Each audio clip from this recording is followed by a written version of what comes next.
Channel बायोपोस्ट।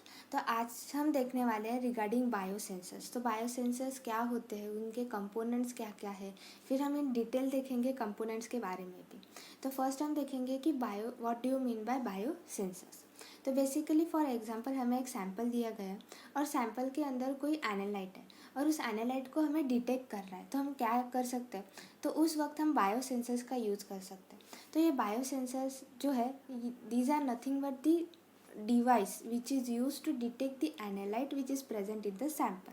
तो basically ये जो बायोसेंसर्स होते हैं, ये बायोसेंसर्स जो भी बायोलॉजिकल रिस्पॉन्स होता है उसे कन्वर्ट करते हैं इलेक्ट्रिकल सिग्नल में, और इस तरह हम एनालाइट को डिटेक्ट कर सकते हैं जो भी एनालाइट सैंपल में प्रेजेंट हो। इसके बाद हम देखने वाले हैं what are the components of biosensors. अब बायोसेंसर किन कंपोनेंट से बना हुआ है। सो बेसिकली दो मेन कंपोनेंट्स होते हैं बायोसेंसर्स में, जिससे बायोसेंसर बना होता है। सो फर्स्ट कंपोनेंट जो होता है वो है बायो रिसेप्टर और second component is the transducer. अब बायो रिसेप्टर का काम क्या होता है। सो बेसिकली जो भी एनालाइट सैंपल में प्रेजेंट होता है उसे डिटेक्ट करना वही काम होता है बायो रिसेप्टर का। अब second component is the transducer.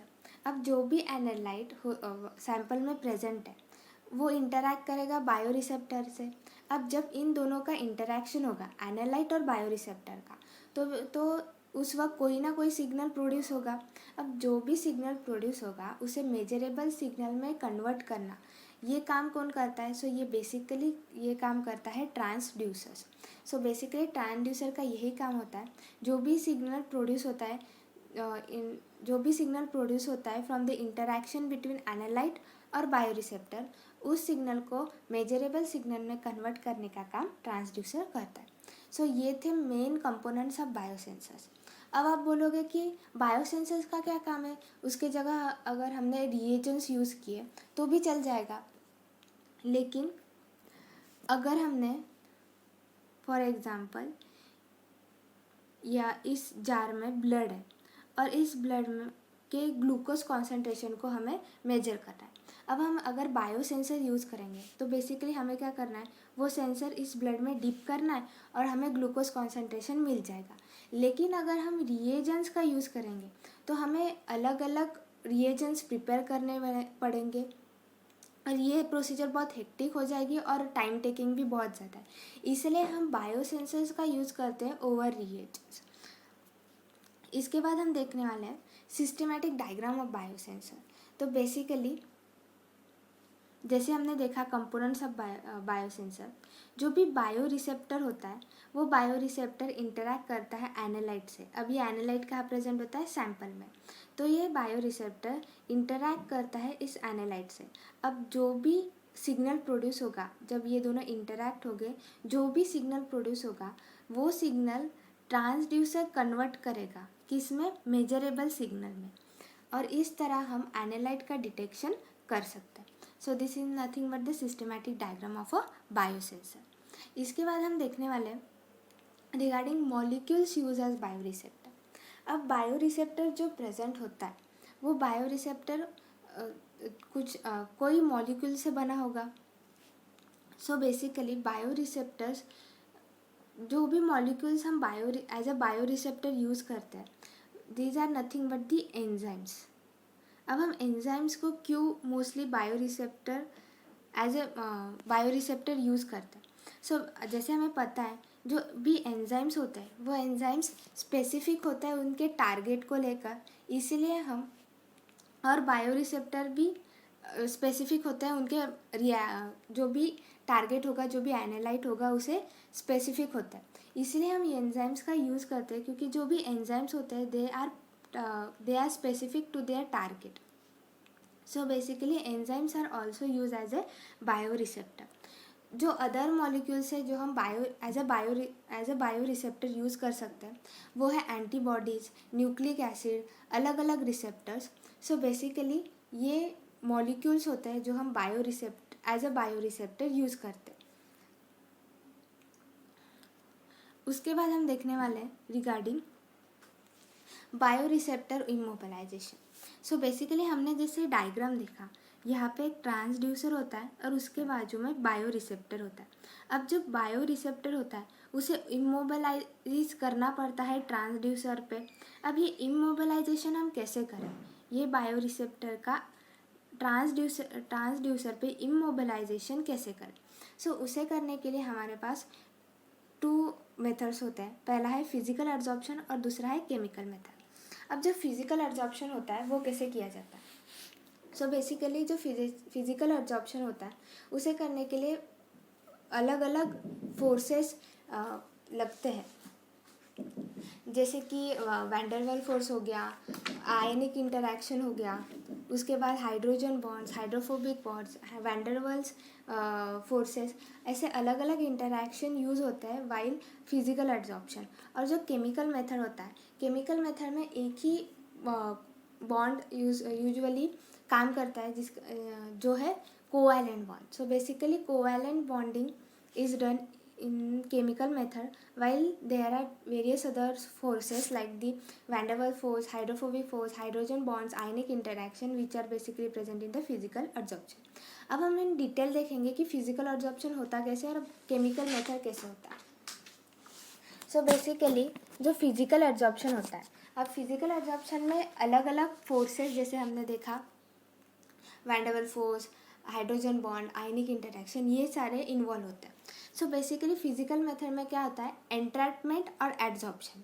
अब जो भी एंजाइम होगा, फॉर एग्जांपल ये एक एंजाइम है, इसे हम एंट्रैप करते हैं।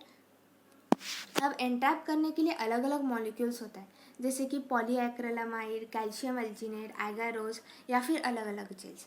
अब ये जो एंजाइम है अगर इन मॉलिक्यूल्स में एंट्रैप हो गया, इसके बाद हम इसे एड्जॉर्ब कर सकते हैं कहाँ पे, ट्रांसड्यूसर्स पे with the help of forces. जो हमने फोर्सेस देखे जैसे कि वैन डर वाल्स फोर्स, आयनिक इंटरैक्शन, ये जो अलग अलग फोर्सेस होते हैं ये यूज़फुल होते हैं ताकि ये जो एंजाइम्स है जो इमोबलाइज हो चुके हैं इन मॉलिक्यूल्स में, ये एड्जॉर्ब हो जाए ट्रांसड्यूसर पर। So this is nothing but the physical method. अब हम देखेंगे रिगार्डिंग द केमिकल मेथड। अब जो केमिकल मेथड होता है उसमें हम बेसिकली कोवैलेंट बॉन्डिंग का यूज़ करते हैं। अलॉन्ग विथ कोवैलेंट बॉन्डिंग हम रिएजेंट्स का भी यूज़ करते हैं। अब फॉर एग्जांपल यहाँ पे ट्रांसड्यूसर है और यहाँ पे बायो रिसेप्टर है। अब ये जो बायो रिसेप्टर है इसे ट्रांसड्यूसर पे इमोबलाइज करने के लिए हम कुछ रिएजेंट्स का यूज़ करते हैं, जैसे कि ग्लूटाराल्डिहाइड हो गया, साइनायूरिक क्लोराइड हो गया। इन रिएजेंट्स या फिर इन केमिकल्स का यूज़ करके और कोवैलेंट इनमें जो कोवैलेंट बॉन्डिंग होता है इसका यूज़ करके हम बायो रिसेप्टर को ट्रांसड्यूसर पे इमोबलाइज कर सकते हैं। सो ये 2 मेथड्स हो गए regarding immobilisation of bio receptor on transducer. अब हम देखने वाले हैं रिगार्डिंग ट्रांसड्यूसर। अब ट्रांसड्यूसर जो है this is nothing but the second component of the bio sensors. अब हमें जैसे पता है कि ट्रांसड्यूसर का यूज़ क्या है, तो बेसिकली ट्रांसड्यूसर यूज़ होता है जो भी बायोलॉजिकल सिग्नल होता है उसे मेजरेबल सिग्नल में कन्वर्ट करने का जो काम होता है वो किसका काम होता है, तो बेसिकली वो होता है ट्रांसड्यूसर का। अब हम एग्जांपल लेते हैं और उससे हम ट्रांसड्यूसर का जो भी फंक्शन है वो हम समझ लेते हैं। तो बेसिकली फॉर एग्जांपल जैसे कि आपको यहाँ पे एक रिएक्शन दिख रही है, वो कंडक्ट कौन कर रहा है, ग्लूकोज ऑक्सीडेज। अब ग्लूकोज ऑक्सीडेज एक एंजाइम है, मतलब ये एक एंजाइम है, तो हम इसे क्या एज ए यूज़ कर सकते हैं, तो हम इस एंजाइम को as a bio receptor use कर सकते हैं। सो बेसिकली जो भी ग्लूकोज होता है उसे ग्लूकोनिक एसिड में कन्वर्ट करने का काम कौन करता है, ग्लूकोज ऑक्सीडेज। और ग्लूकोज को ग्लूकोनिक एसिड को कन्वर्ट करने के लिए हमें क्या लगता है, ऑक्सीजन। और जो भी बाय प्रोडक्ट फॉर्म होता है वो कौन सा है, हाइड्रोजन पेरोक्सीडेज। अब हम कौन से ट्रांसड्यूसर बना सकते हैं ताकि हम ग्लूकोज का कॉन्सेंट्रेशन डिटेक्ट कर सकें, तो बेसिकली हम एज ए ऑक्सीजन सेंसर हम बना सकते हैं एज ए ट्रांसड्यूसर, जो कि ऑक्सीजन के कॉन्सेंट्रेशन को डिटेक्ट कर सकता है as a result of glucose reaction. उसके बाद हम बना सकते हैं पीएच सेंसर जो ग्लूकोनिक एसिड के जो भी कॉन्सेंट्रेशन होगा उसे डिटेक्ट कर सकता है। उसके बाद हम बना सकते हैं पेरोक्सीडेज सेंसर, जो मेजर करेगा हाइड्रोजन पेरोक्सीडेज के कॉन्सेंट्रेशन को। और इस तरह हम ऑक्सीजन का ग्लूकोज का जो भी कॉन्सेंट्रेशन होगा उसे हम डिटेक्ट कर सकते हैं किसी भी एक सैंपल से। सो ये था मेजर फंक्शन ट्रांसड्यूसर का, जो यूज़फुल होता है basically to convert the biological response into the measurable signal. So I hope आपको बायोसेंसर अच्छे से समझ में आ गया होगा कि बायोसेंसर्स होता क्या है। उसके बाद उसके कंपोनेंट्स कौन से हैं, 2 मेन कंपोनेंट्स, बायोरिसेप्टर और ट्रांसड्यूसर।